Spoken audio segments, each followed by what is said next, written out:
సేవకు సంపద కాదు మంచి మనసుంటే చాలని నిరూపిస్తున్నారు హిందూపురానికి చెందిన రవిశంకర్. అన్నార్తుల ఆకలి దప్పులు తీరుస్తూ ఆదర్శంగా నిలుస్తున్నారు. వచ్చే కొద్దిపాటి ఆదాయాన్ని ఇతరుల కోసం వెచ్చిస్తున్న రవిశంకర్ పై కథనం.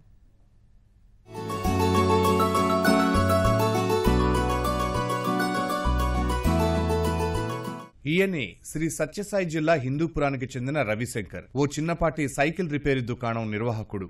ఆదాయం సంపద పరంగా చిన్నవాడైనా సేవలో ఆయనది పెద్ద మనసు. వివిధ పనులపై హిందూపురానికి వచ్చే పేదలు గుక్కెడు నీళ్ల కోసం ఇబ్బందులు పడటం చూసి చెల్లించిన రవిశంకర్ 11 ఏళ్ల క్రితం చలివేంద్రాలు ఏర్పాటు చేయడం ద్వారా సేవా కార్యక్రమాలు ప్రారంభించారు. స్నేహితులతో కలిసి యోగి నారాయణ సేవా సమితి ఏర్పాటు చేసి సేవలను మరింత విస్తృతం చేశారు. 6 నెలల క్రితమే ఎమ్మెల్యే నందమూరి బాలకృష్ణ చేతుల మీదుగా నిత్యాన్నదానం ఏర్పాటు చేశారు. సంపాదనలో సింహభాగం సేవలకే వెచ్చిస్తున్నారు.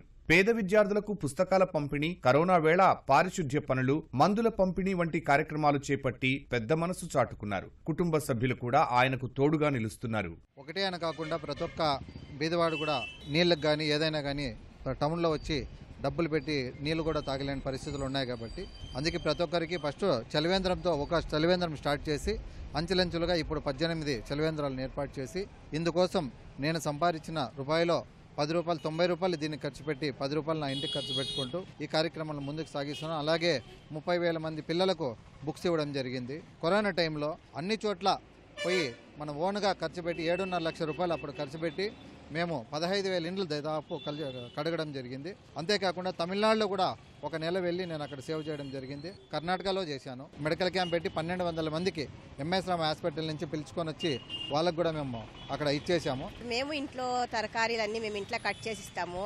మా అత్త మామ గురించి హెల్ప్ చేస్తారు. అయినంత ఇంట్లో మేము అంతా పని చూసుకుంటాం సార్. ఇక్కడ వచ్చి ఏమీ చేయము.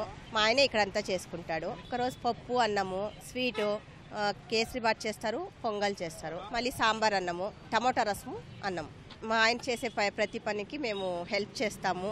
ఇంత జనం వచ్చి ఇక్కడ భోజనం చేస్తారు. మాకు చాలా సంతోషం వేస్తుంది. పట్టణంలోని పేదలు, వేర్వేరు పనులపై గ్రామాల నుంచి వచ్చే ప్రజలు రవిశంకర్ నిర్వహిస్తున్న నిత్యాన్నదానంతో ఆకలి తీర్చుకుంటున్నారు. రవిశంకర్ సేవలు ఆదర్శంగా నిలుస్తున్నాయని స్థానికులు ప్రశంసిస్తున్నారు. అందరికీ బాగా భోజనం, మధ్యాహ్నం కూలి వాళ్ళు అందరూ బాగా తింటున్నారు సార్. నేను డైలీ అక్కడ వాచ్మెన్ సార్, జిఆర్ అపార్ట్మెంట్, అక్కడి ఇంకా వచ్చి డైలీ భోజనం చేస్తున్నాను సార్. బాగుంది సార్ ఫుడ్. అరటి పండ్లు, స్వీట్లు, కేసరి బాదు, పాస్ము అంతా చేస్తారు సార్. మాకు గత 20 సంవత్సరాల నుండి రవి గారు పరిచయము.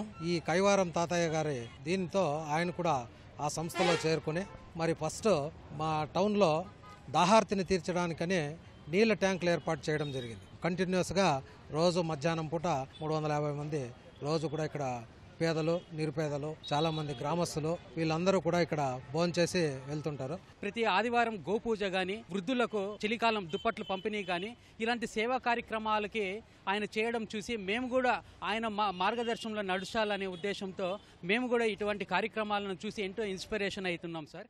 సైకిల్ షాపు వద్దే రవిశంకర్ స్వయంగా రోజు వంట తయారు చేస్తారు. స్థానికులు శుభకార్యాలు ఉన్నప్పుడు తరచుగా దాతలు కూరగాయలు, సరుకులు వంటివి వితరణ చేస్తూ ఉంటారు. 11 ఏళ్లుగా చేస్తున్న సేవా కార్యక్రమాలను గుర్తించిన తమిళనాడులోని ఏషియా అకాడమీ రవిశంకర్ ను డాక్టరేట్ తో గౌరవించింది. కర్ణాటక రాష్ట్రంలోని యోగి నారాయణ ట్రస్ట్ సేవారత్న అవార్డు ప్రదానం చేసింది. నెలకు ఒక 1.5 లక్షల రూపాయల దాకా ఖర్చు అవుతుంది. దాతలు కూడా కొంతమంది ఇస్తుంటారు. ఇచ్చినప్పుడు వాళ్ళది తీసుకుంటాం.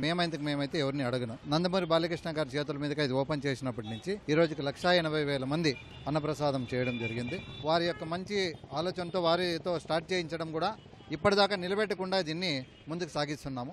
అంతేకాకుండా కైవారం తాతగారి ఆశీస్సులతో, వారి యొక్క గురువుల యొక్క ఆశీర్వాదంతో ఆ పేరు పెట్టి యోగి నారాయణ సేవా సమితి అని 11 ఏళ్ల నుంచి మేము సేవలు చేస్తూ ఇప్పుడు అన్నదానమును ఇదే సంవత్సరం ఫస్ట్ చేయడం జరిగింది. ప్రభుత్వం స్థలం కేటాయిస్తే నిత్యాన్నదానాన్ని మరింత విస్తృతం చేస్తామని రవిశంకర్ చెబుతున్నారు.